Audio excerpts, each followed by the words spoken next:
आप सबका हार्दिक अभिनंदन करता हूं।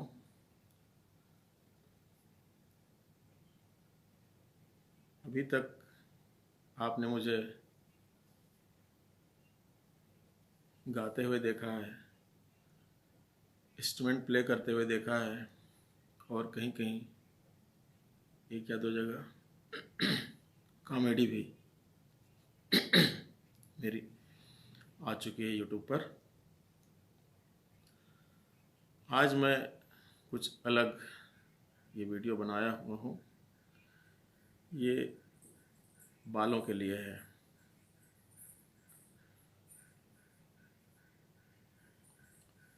सबको पता है आज के ज़माने में बालों के ऊपर हर वर्ष पूरे विश्व में अरबों रुपए का कारोबार हो रहा है।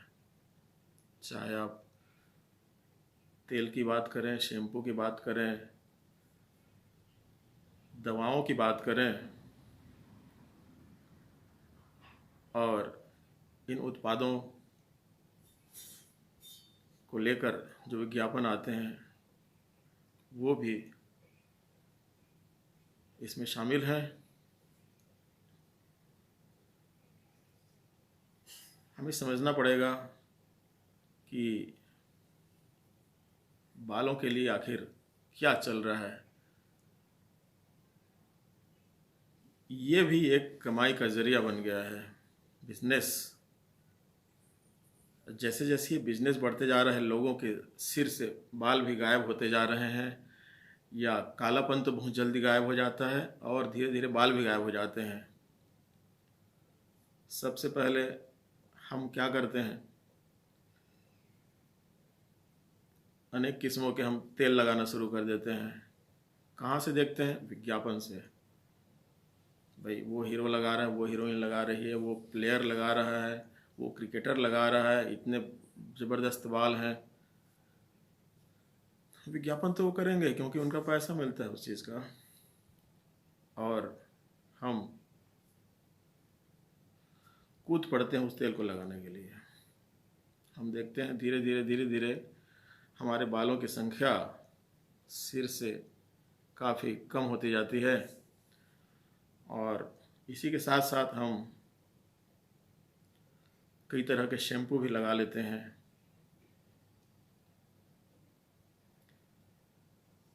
जबकि करना ये चाहिए कि हमें शुद्ध फली तेल, सरसों तेल, नारियल तेल, तिल का तेल, इसका इस्तेमाल करना चाहिए। लेकिन ये क्या होता है कि ये सब तेल लगाने से हमारे बाल चिपक जाते हैं और हम सोचते हैं कि हमारी खूबसूरती कम हो जा रही है।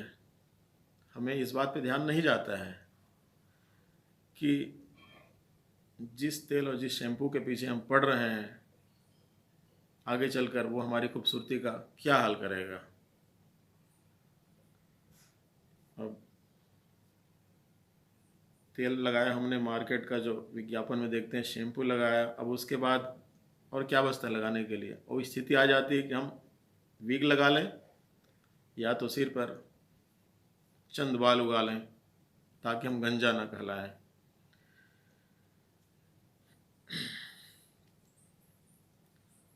तो बेसिकली गलती हम बचपन से या किशोरावस्था से करते हैं।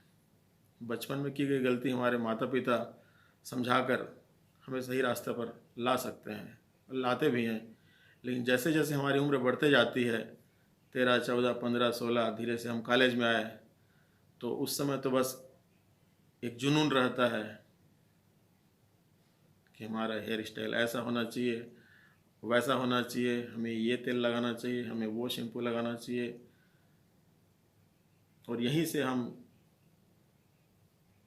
बालों का सत्यानाश करना शुरू कर देते हैं। हमारे दादी दादा, नानी नाना कहते हैं, अरे भाई ये क्या हाल बना कर रखा है, ये देसी तेल, ये सरसों तेल, ये तिल तेल क्यों नहीं लगाते हो तुम? देखो बाल कितना रूखा हो गया है। तो हमें उस समय उनकी बातें बहुत बेतुकी लगती हैं, बिल्कुल पसंद नहीं आती, हम चिढ़ जाते हैं और करते वही हैं जो हमें अच्छा लगता है। देखिए, मैं आज अभी जो मेरा रनिंग ईयर है, 2 महीने बाद मैं 56 स्टार्ट हो जाएगा मुझे। लेकिन मेरे बाल देखिए सिर पे, ये देखिए, इधर से देखिए, ऐसा देखिए आप, ये लगता है लोग मेरे बाल से धोखा खा जाते हैं कि मैंने विग लगाया हुआ है।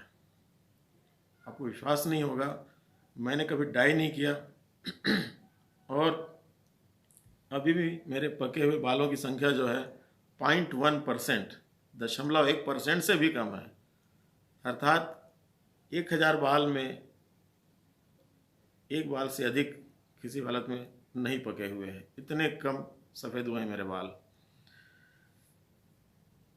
तो जब मैं ऐसा कर सकता हूँ, एक साधारण और गांव का, छोटे शहर का व्यक्ति, तो हर कोई कर सकता है। ये कोई बहुत कठिन काम नहीं है, थोड़ा सा समझौता करना पड़ता है हमको। तो मैंने क्या किया है, बचपन में देखता था मेरी दादी दादा ये लोग सिर पे खेत की मिट्टी लगाया करते थे बाल की सफाई के लिए। नहाने के पहले लगा लिए और उसके बाद आधा घंटा बैठ गए, फिर स्नान कर लिए। तो ये हैबिट मेरे अंदर बचपन से आई। मैं भी कभी कभी करने लगा वो चीज़ बचपन में ही, यानी बचपन अर्थात 10 साल 11 साल की उम्र से ही ऐसा कर रहा हूँ। फिर जब हाई स्कूल में आया, हम शहर में आ गए गांव छोड़ करके, तो शहर में वो फ्रीक्वेंसी नहीं रही, लेकिन फिर भी मैं माह में 1 या 2 बार ये प्रक्रिया ज़रूर कर लेता था। उसके बाद जब कॉलेज आया, प्लेस चेंज हुआ, तो मैं क्या करता था, गांव जा कर के थैला भर भर कर गांव की मिट्टी ले आया करता था, जिसमें कम कंकड़ पत्थर रहें, कम रेत रहे, थोड़ी सी काली रहती थी वो मिट्टी, वो ले आया करता था और सप्ताह में 2 बार लगाता था अपने बाल पर। मेरे साथी, मेरे मित्र कभी कभी हंसते थे मुझे कि यार तुम इंजीनियरिंग कॉलेज में पढ़ रहे हो और ये तुम्हारा ये देहातीपन नहीं छूट रहा है, भगवान जाने तुम्हारा क्या होगा। देख लेना एक दिन झड़ेंगे तो तुम्हारे ही बाल, सफ़ेद होंगे तो तुम्हारे ही बाल, हमारा कुछ नहीं हो सकता, हमारा कुछ नुकसान नहीं होगा। ये देखो हम ये शैम्पू लाए, ये तेल लाए हैं, बड़ी बड़ी कंपनियों के बताते थे, महंगे महंगे तेल। उस समय फली तेल, सरसों तेल 10 रुपया से भी कम लीटर मिल जाता था, लेकिन वो लोग जो तेल लगाते थे वो समझ लीजिए 100 रुपीज़ से 200 रुपीज़ बीच के रहते थे, उनका जो रेट है। मैं कहता था चलो देखते हैं आगे क्या होता है, वो तो दिख ही जाएगा, ये सिर के बाल छुपाए छुपेंगे क्या। और जो मैं तेल मालिश करता था सिर पर, वो यही होते थे, फल्ली तेल, तिल तेल, सरसों तेल, नारियल तेल, इसके सिवा और मैं कोई तेल नहीं लगाया।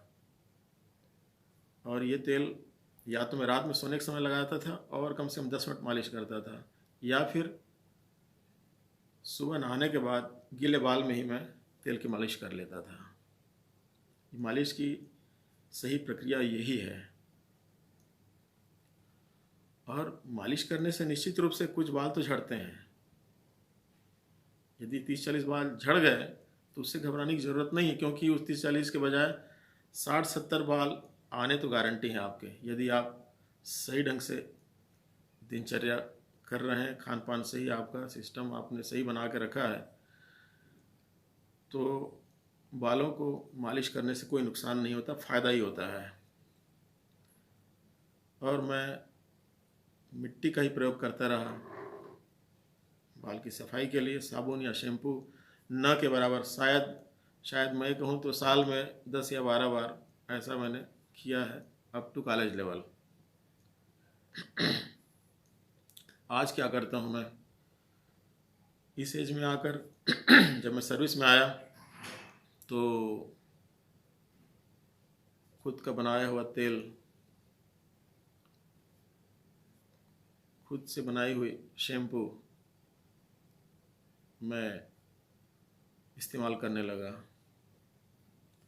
मेरे तेल में, मेरे शैम्पू में कोई खुशबू तो नहीं मिलेगी आपको,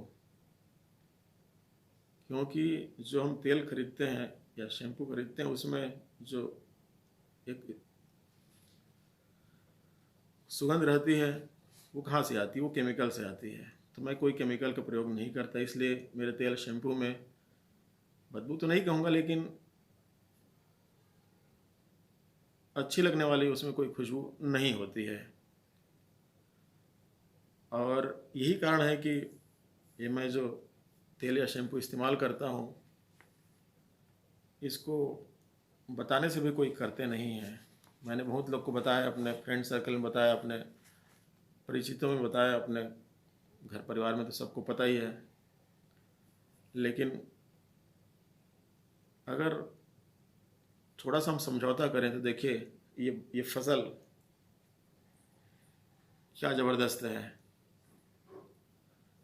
मैं कहता हूँ कि आप 25-30 साल का युवक से तुलना करिए मेरे बालों को, तो इधर ही मेरे तरफ ही जाता हुआ दिखेगा आपका निर्णय।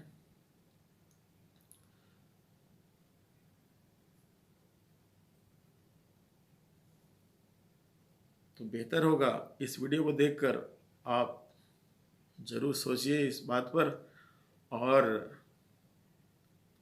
यदि आपके बच्चे हैं जो 10-12 साल की एज में आ गए हैं तो उनको प्रॉपर गाइड करिए,